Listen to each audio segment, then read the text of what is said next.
first half, I'm not going to lie. Oh, could be Wayne! I think I got my swagger back. Oh!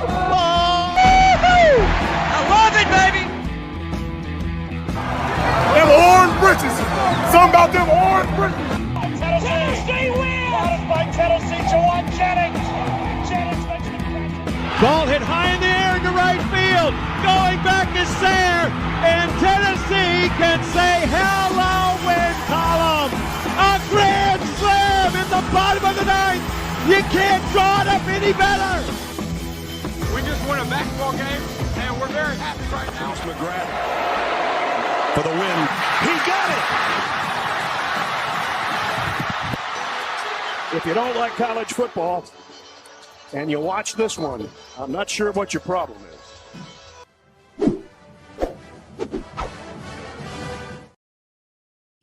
Reddit did to do, and welcome into More Important Issues. It is Friday. You're listening to this on a Friday morning, Friday, January 30th. I hope everybody is staying warm right now as temperatures plunge once again, or I guess stay plunged. They've been cold. Hasn't really let up this week. Hope everybody in the Middle Tennessee, the mid-state area is doing well. I know it's been a not good week for many, so I hope if you are in the mid-state that things are at least looking up before this next wave hits. But we'll see. We'll see if the weather, if it happens. I know East Tennessee got lucky last time. We'll see. I'm a snow guy. I love snow. So yeah, bring it on.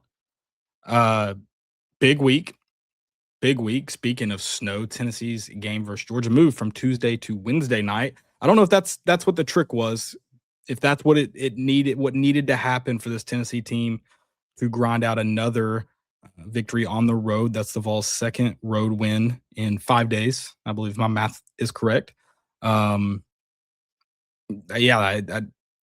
another quad one win, 2 in a row. Much needed for this team. So that's a lot of good stuff.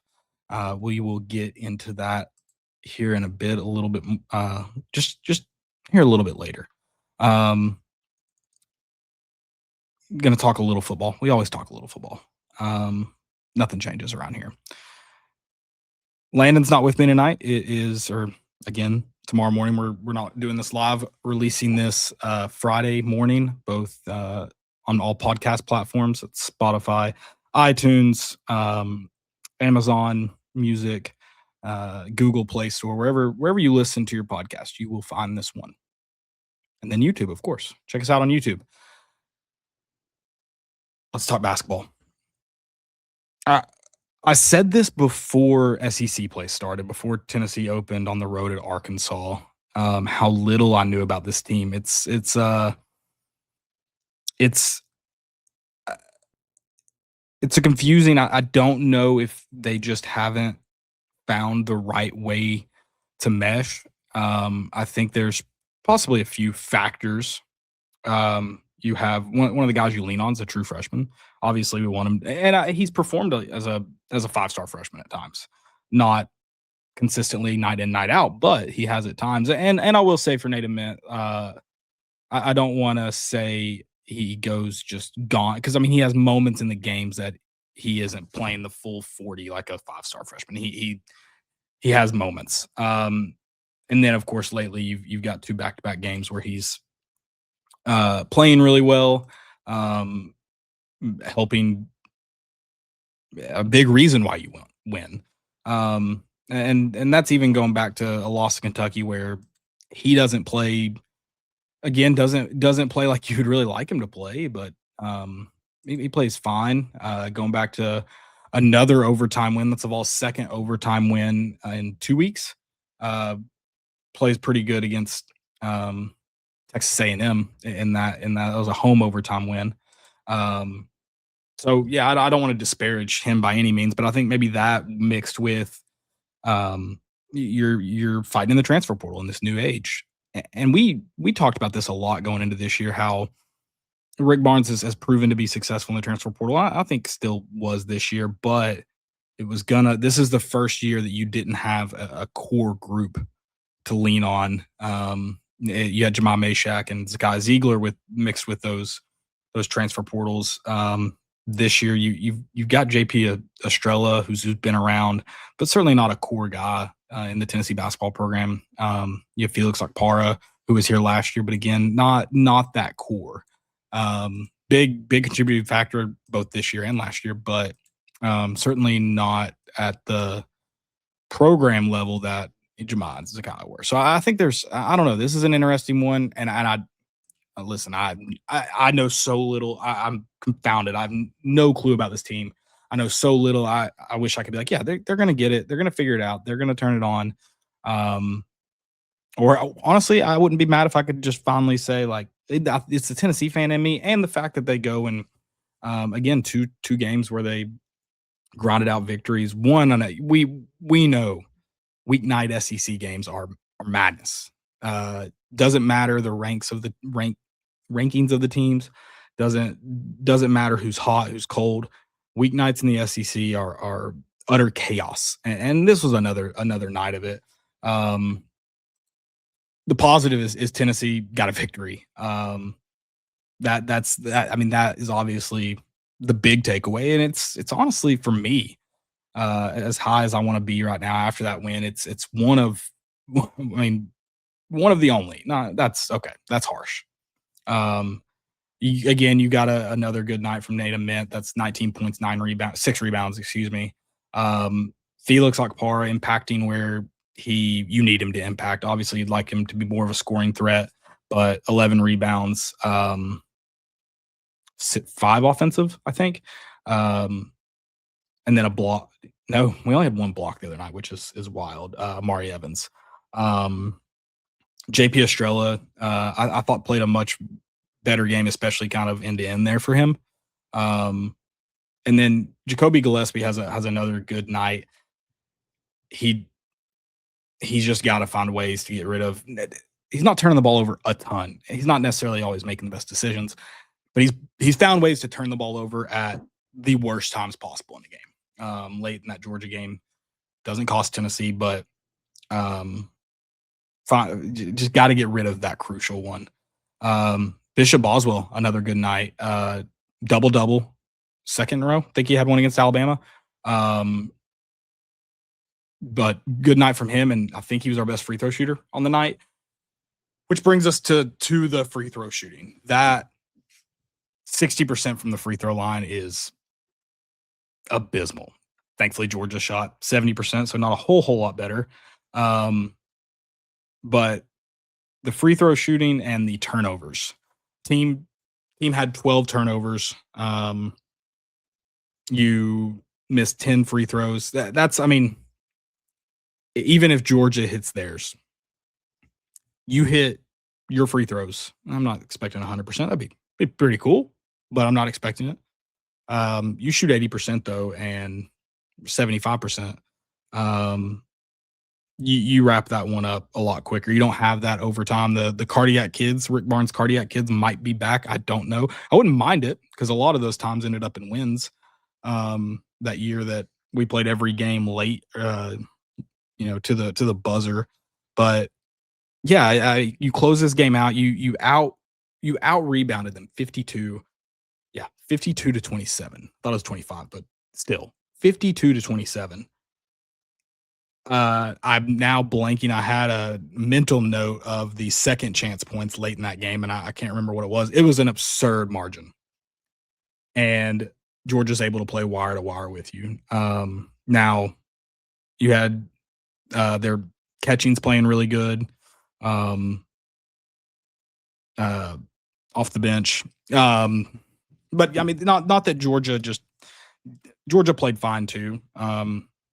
They were able to get to the hole on the offensive end, which is big. And again, Tennessee wasn't able to block shots when you normally have Felix Okpara. JP Estrella is a fine shot blocker, but they were able to get to the hole and be effective there. And then they didn't turn the ball over a ton. Only 6 turnovers as a team. So that definitely helped keep them in it. But again, look at the Tennessee side of that with the 12 turnovers. And you get how this the box score, if you don't look at points, you're probably still confused with that lopsided rebounding margin. Tennessee shot better from 3. Georgia did shoot better from the field, but not by a massive margin. They shot better from the free throw line, but Tennessee still made one more free throw than they did. So the box score is just – I would love to give someone this blind box score and have them guess what the final was. If you take away the points, you can look at field goal percentage. That's fine. Maybe obviously not the totals, but maybe just the percentages. I'd be curious where you ended up. You got to end up with Georgia winning. I would think. Maybe I don't know. Maybe not. But Tennessee got it done. Now that did part of what helped that is a massive blunder going to the hole. But I do want to at least give a heads up to Bishop Boswell. I'm pretty sure. A lot of Tennessee teams, at least in my mind, maybe it's not true, try to prevent him from going to the hole and foul or something just absurd that extends that game. And he's aware he's defending the 3-point line and just lets him blow by. They make a layup with 0.6 seconds left. I don't know what we were doing on the next inbound. Get that ball into play as far as possible from your basket. If it's touched, it's virtually over. They don't have time to catch and shoot really. So if you don't put it in front of the basket, you're fine. It all worked out in the end, but I was not a fan of that final inbounds.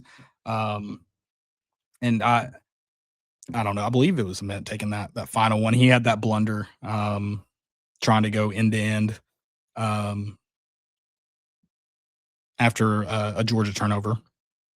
So which again, that's a freshman mistake. I know you would like to imagine that a guy as talented as him isn't going to have those freshman mistakes, but I think at least that one can be chalked up to that. Maybe not. Maybe some people are going to be too frustrated by that, but just fine. I'm not gonna disparage you. Go for it.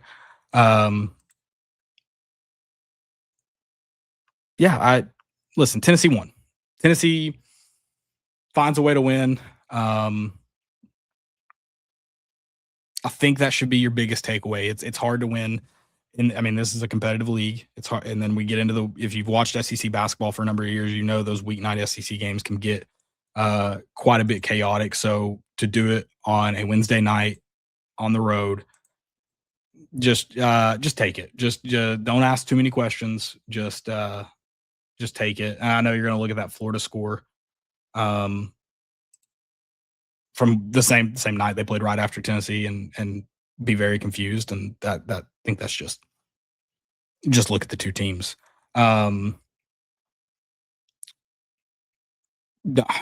Don't. I know some people are going to wonder. Some people I think are in a similar boat. I'm not quite as pessimistic, but I am a little pessimistic about just the outlook of this season. And the good news is like there's a ton of ground to make up. But I think some people are like more ready to give up than I am. But this is a very talented basketball team. They have a lot of stuff to figure out. They've got to get better at shooting free throws. They've got to not turn the ball over so much. But it's a very talented basketball team.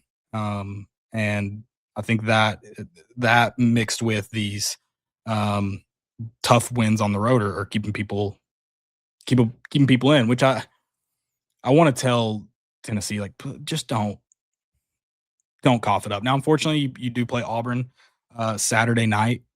That is a home game. I say unfortunately because again, that's a really good Auburn team. Not that it's necessarily always been reflected in the scoreline. They have won 4 straight. They beat Texas the other night.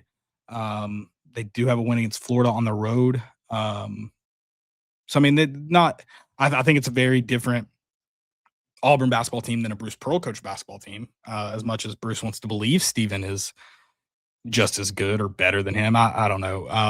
They're certainly more beatable. I mean, not that they were superheroes with Bruce, but he's certainly one of the better coaches. Very confusing retirement, but very winnable game, very tough game Saturday night that Tennessee's got. And then getting into that SEC stuff, you do go to Kentucky a week after that. You get Mississippi State, who they are not very good, but I think they've won 2 straight. No, they lost to Vanderbilt. They got destroyed by Vanderbilt. So yeah, there's definitely some breaks in there to really start to figure this out and turn it around. Just go ahead if you are pessimistic, which is fine. I'm not going to try to talk you out of it. Don't let a strange weeknight loss, whether it be on the road, at home, hopefully not at home, completely just get you out of this, because it's coming. I don't know when. Obviously, that Florida one was just, ugh. I'd love to completely forget about that one. But it's going to be to a much worse team down the road. Maybe not. Maybe Tennessee's finding the groove. I think to the pessimistic people, and this is probably good for the optimistic people. While Tennessee was playing good basketball early in the year, certainly not great, not great all around, not consistent, but showed flashes. In fact, hit free throws to beat Houston. Last year, we worried about peaking too early. We peaked, or whatever you want to call it, in December, or we're playing some of our best basketball, at least in December. We haven't peaked yet. I hope not, at least. It doesn't look like we've peaked. So maybe it's around the corner. Maybe it's going to happen. Maybe Rick Barnes has figured it out. It's going to happen at the right time. I know some people won't love that. Regular season Rick, which this stat won't play against that name necessarily, or retire. They will play against the retirement Rick, I believe. Rick Barnes, let me pull it up, tweeted from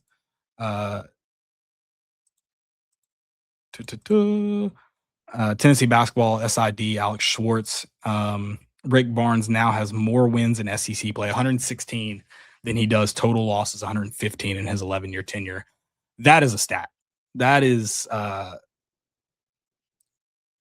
for someone who's followed Tennessee basketball for a long time, like I'm sure many of you have, that is quite the stat. Rick Barnes does get to win 850 in his career. That now puts him just shy of first among all active Division I coaches. So, heck of a career for Rick. Somebody on the show last week, I think, commented and said, this is his last year. It's happening. They said it like it was a fact. I don't know if they're going to his Tuesday morning Bible study or something, and he's dropped that nugget, but I don't think that's the case. And maybe it is. I'm not saying it's not, but I don't know if it's a fact.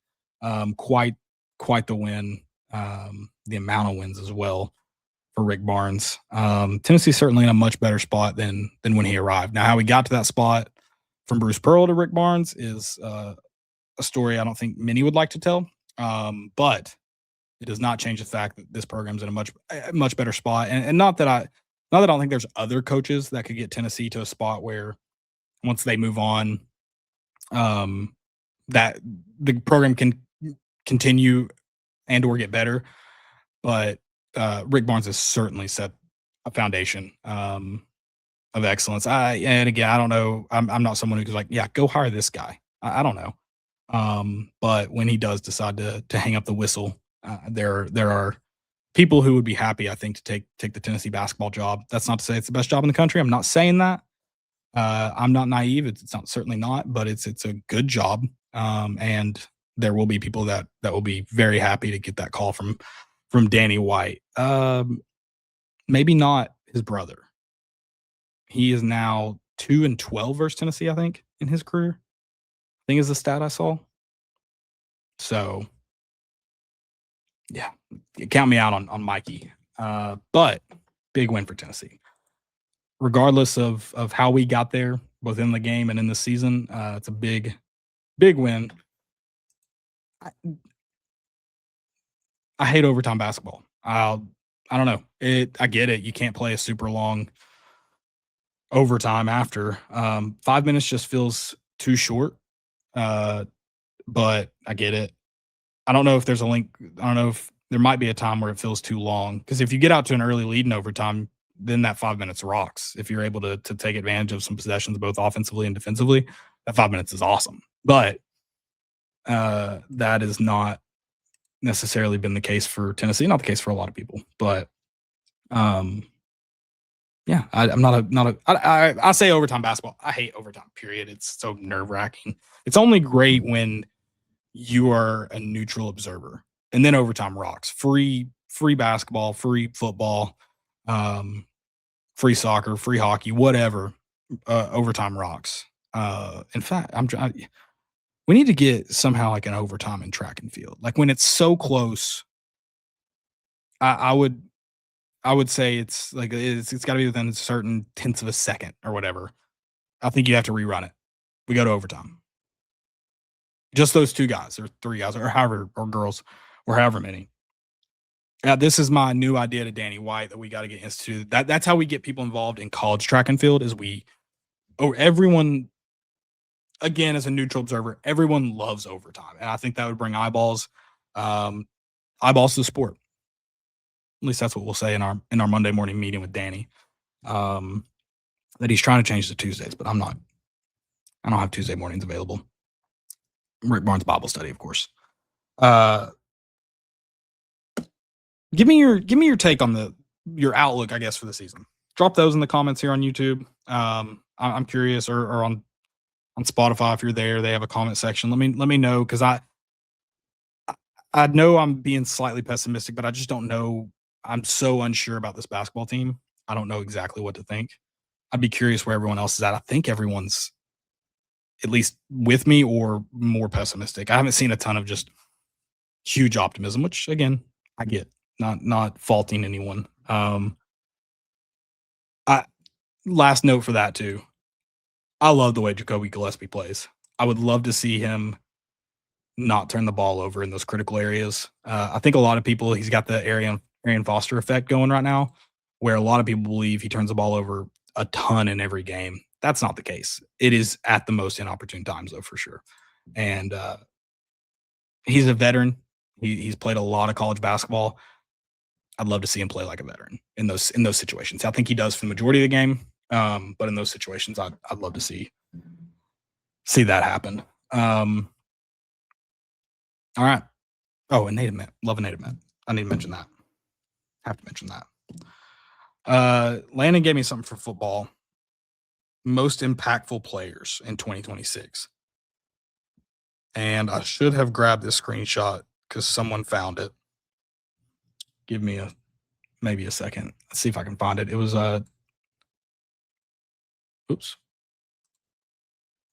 It was a stat advanced analytics. What we'll call it. I guess it technically would be.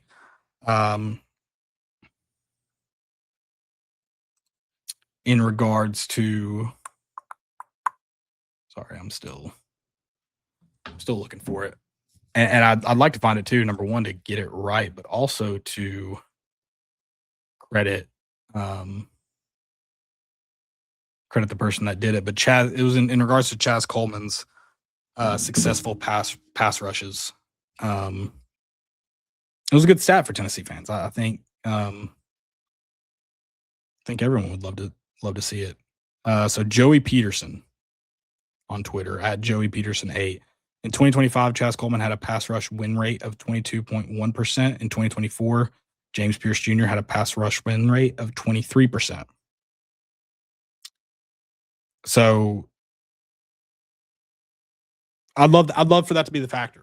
I'd love for that to be the case. I think Cam Coleman's, especially for transfers, one of my favorites to be impactful. Number one, that's just an easy position to impact the game at. So I think that's a big thing. I think he's highly touted for a reason. Like he's expected to come in here and have an immediate and big impact. So that gives me maybe too much hope. That gives me probably too much hope. We're still in January. He's been to class for what, a week and a half. But that maybe that gets me through at least to spring practice, and then I can pretend I care about that and get really excited and go. Lucky, I believe it's NBA. They don't even have to do spring practice. They got out of it. But yeah, I mean, with Jim Knowles, he at least has familiarity. I can never say that word. I don't know why I attempted it. So I'm sure he has a good idea of how he'd like to use Chaz Coleman. I'm also curious because I just know very little about Jim Knowles. Listen to a little bit of his interview on the Mike Key show. I feel like most defensive coordinators are either as dry as he is or just over the top animated. They're the guys running around trying to yell and get everyone excited. It's a physical sport, guys. He's at least in that interview seems like the very much quiet, reserved type. So yeah, we'll see. I'm excited for Jim Knowles too. I'll go with that as well. And then more impactful players. I think Deshaun Bishop's obviously going to be one of the big ones. I'd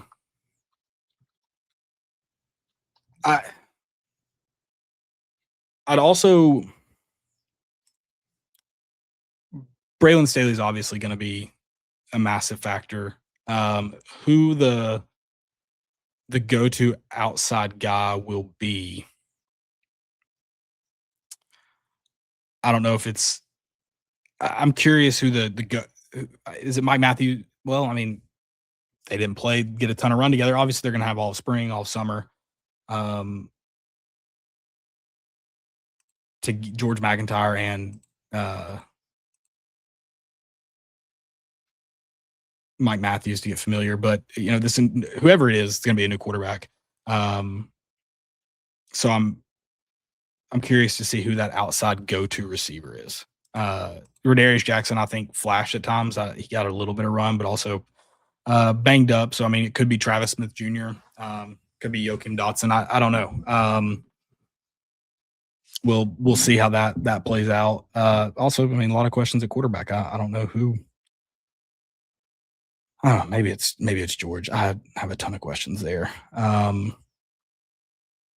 try not to think about that one too much because I don't have a clue. Yeah,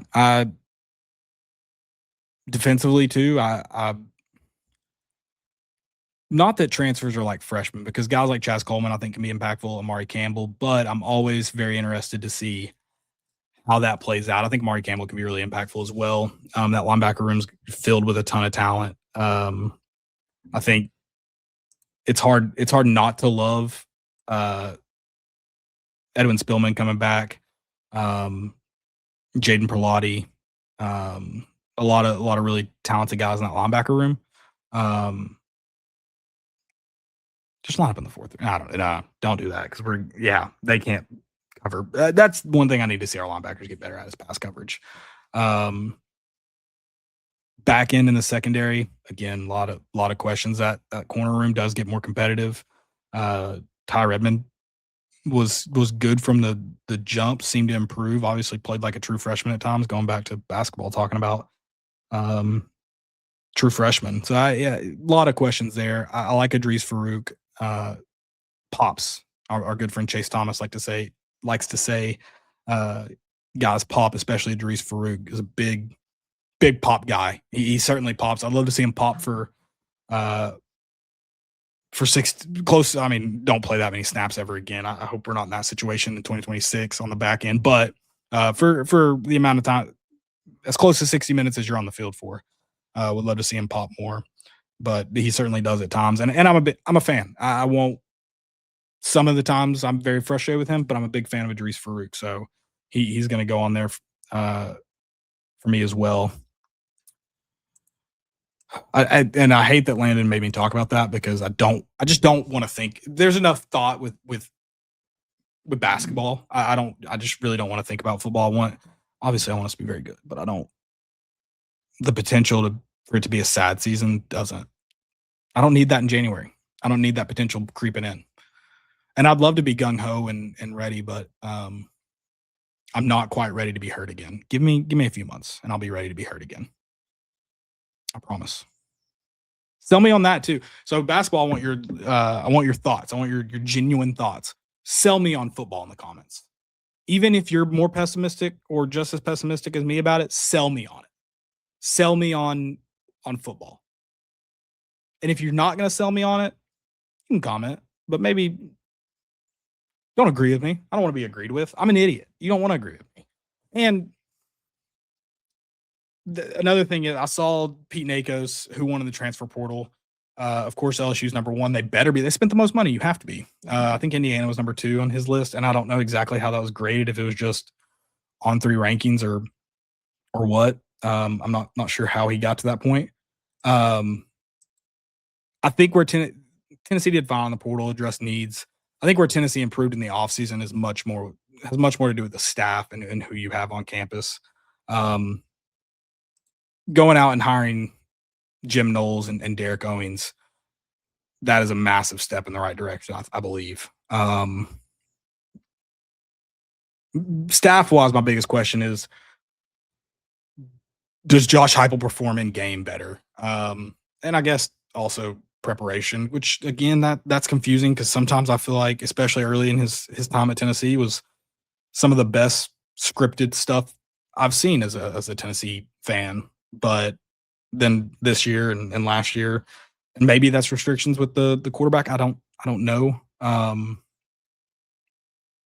But questions for Josh Heupel and how he coaches in game. Questions for this offensive staff. I'm sure questions will come up with the defensive staff, but to be determined. I like where we're at. I like keeping William Inge. I like keeping Rodney Garner. So not as many questions there. I like the Michael Hunter Jr. I was more than Tim Banks. I was ready to let go of Martinez. So glad we got here, and I think you upgraded there, and that's, I think in this, especially in the transfer portal era where it's so easy to go out and get talent, or maybe not. That's might not be the right way to phrase it. So it's easier to upgrade talent now. I think a lot of like the coaching factor of it has been not lost, but maybe put on the back burner. And X's and O's, it's not about the X's and O's, it's about the Jimmys and Joes. I will always at least partially believe that. I believe that's at least somewhat true. But I mean, coaching's obviously a big factor, especially, I mean, at any level. But when you get into where a lot of that talent is similar, and it's getting more, there's more parity talent wise across the board, then coaching becomes even more important. So maybe Tennessee didn't win the portal. I don't know, but I think they at least came out in the coaching changes, the coaching shifts with the changes they made. A lot of big changes. All right. I've gone on longer than I intended to, but I've got a few questions I've got here. The first one is, how are we so bad at free throw shooting? Can it possibly get better? One thing I meant to check, what is Tennessee's free throw shooting as a team this season? And do I want to look at it? Because I don't know what the overall is. It is 68.6%. Not good, but I thought it could be a lot worse. I thought there was a chance that was going to be a really ugly stat. Not good, don't get me wrong, but felt like it's been worse. Yeah, I mean, it was last night. Or 2 nights ago. Sorry, forget that we're recording this episode. Back to the original days. Used to record the night before. Yeah, I don't know how it gets better. I don't know if you're just, yeah, it's called a free throw. We used to mock people who were bad at them. I mean, there's a reason Shaq-a-Hack exists. You wanted him at the free throw line. That's where he was the least effective. Hack-a-Shack, what I call it. So I don't, just shoot more. I don't know. Don't leave the gym. It's a muscle memory thing. It's you're taking the same shot from the same spot every time. Obviously, pressure is invited in at times. That's when you gotta have that muscle memory. I know it's been speculated in the past that the way Rick Barnes practices and runs his guys to death, that they just can't shoot from the free throw line. Maybe that's a factor, but it's also just been, we run our guys to death in practice. Seems like they'd be better conditioned in games, and this wouldn't be as alarming of a factor. So I don't know. I don't know what these guys were shooting in high school from the free throw line. I imagine when you're as talented as guys at this level are, you probably shot a lot of free throws. You probably got fouled a good amount. So I don't know. I'm not sure. I'm of the belief you probably can't get better. You might have some games where it looks really good, but when you're this far in and your free throw shooting's that poor, as poor as it's been, I don't know if it's improving. Just wanted to check it out. The Vols shot 79% from the free throw line against Houston. So yeah, would like to get to that number for sure. In fact, I mean, Felix Akpara shot 2 of 4. He's your big man, whatever. Bishop Boswell shot 2 of 4, missed 2 big ones, but made 2 of the most crucial. He made the 2. So that's a big part of that 79%. Hit your free throws. You can close out a lot of games earlier if you hit your free throws. And maybe I'm dumb. That's fine. I am dumb. I don't know why I said maybe. Love this one. Is it just this season, or does college basketball have some of the dumbest plays? Talking about our backcourt violation last night, where I believe that was Gillespie, seemed to be confused by the call. That's a pretty well-known rule, and I'm pretty sure that is a rule that's consistent across all levels of basketball, where you have to establish yourself in the front court, but maybe not. I think it is, though. I think he jumped, caught it, then landed, which also, I mean, that's not a great play by him, but I think it was Akpara that threw it to him. Got to have a little bit more awareness from Akpara. It's not all on Gillespie. I believe it was Gillespie.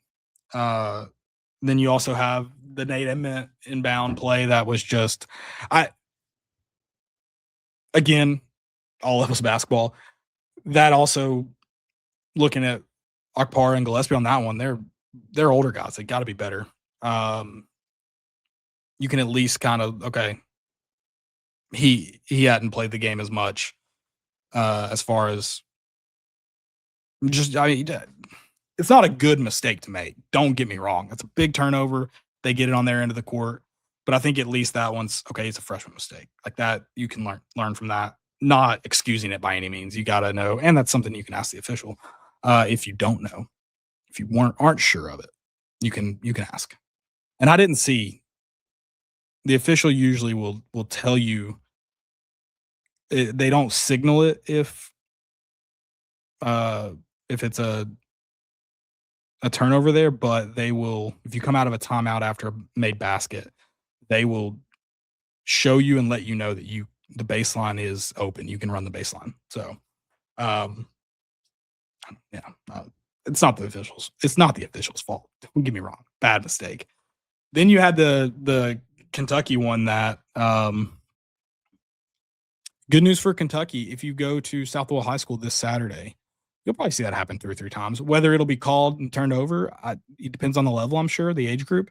But it'll probably happen a few times. They inbounded it to, I don't know who was involved, someone under the basket who then, I don't know if they called it a walk. I imagine he would have walked. I don't think he dribbled the basketball to inbound the ball, but it had already been inbounded. It was quite the blunder. When I saw the replay, I watched it on mute, so I was confused as to what was happening in that time. But not a good night for Kentucky. Got throttled by Vanderbilt. It was on the road. We know what happens. But yeah, that was a blunder. That was after a made basket. I'm sure you got that if you didn't see it. And then last question here. It is almost baseball season. We've got some good baseball interviews coming up, so make sure you tune in for that. What do you think the biggest reason for Tennessee baseball to be on the verge of being a revenue sport? why they're there. I guess why they haven't been. That one's pretty easy to flesh out. They just hadn't been. Tennessee's just been in the basement of the SEC, not competitive for so many years, and then Tony Vitello comes along in 2017, and I think number one, the efforts of Tony Vitello and his staff and the players that were on campus in 2017 and that he brought on to make Tennessee so competitive so quickly. And Tennessee has I think that's the thing. I know a lot of SEC fans will harp on didn't know about baseball till 2 years ago. I mean, I think it's a fair thing to comment on, but I would also like to invite you to find a sport across any league, any level where the team is just flat out uncompetitive, that fans are showing up in droves to support. And that's not like 1 year they're down, 1 year they're uncompetitive. They're years and decade plus of uncompetitive sport where people are coming out. So Tennessee fans also, by the way, showed up. I mean, I think Landon's the one who talks about the turning point being that Vanderbilt series in 2021, where it felt like it really turned around. I believe that was the first game it was open they fully opened it. Because it was capacity was much lower because of COVID. And it really felt like Tennessee baseball kind of arrived. Like that was the game, the moment. But fans were also beginning to show up before that. Like Tennessee fans were starting to buy in on the Tony Vitello experiment project, whatever you want to call it. And I think that's just how those things work. People want to cheer. People are get way more excited to cheer for winners. I mean, that's just the fact of the matter. I think the one exception is probably SEC football, where you can go to Neyland Stadium when we don't win an SEC game. And for at least the first quarter, that place looks pretty darn full in an SEC bout. But beyond that, I mean, you look at SEC basketball, you look at ACC basketball, where they're Big 12 basketball. It's like if there's not good teams, especially if they've not been competitive for a long time, those arenas, those stadiums don't fill up. LSU baseball is super proud that they've been supporting their team forever. Well, they haven't sucked forever. So, yeah, that's kind of just how. I mean, if I have to explain that to you, you're not going to get it, because if you couldn't understand that before, you're not going to understand it now because you're not all there. So yeah, I mean, you can take it as an insult. They can think it's an insult. It's also just life. Welcome to life, I guess. But that's not to say that Tennessee's also had a lot of supporters when it was down in the basement. When I say a lot, I just mean plural. But there were some still going to that MVP room, still getting the free ice cream when it existed. So to get off that long rant, that was Tony Vitello is just the perfect person for the job. He also brought in a lot of guys that were committed to Tennessee and committed to where it was going.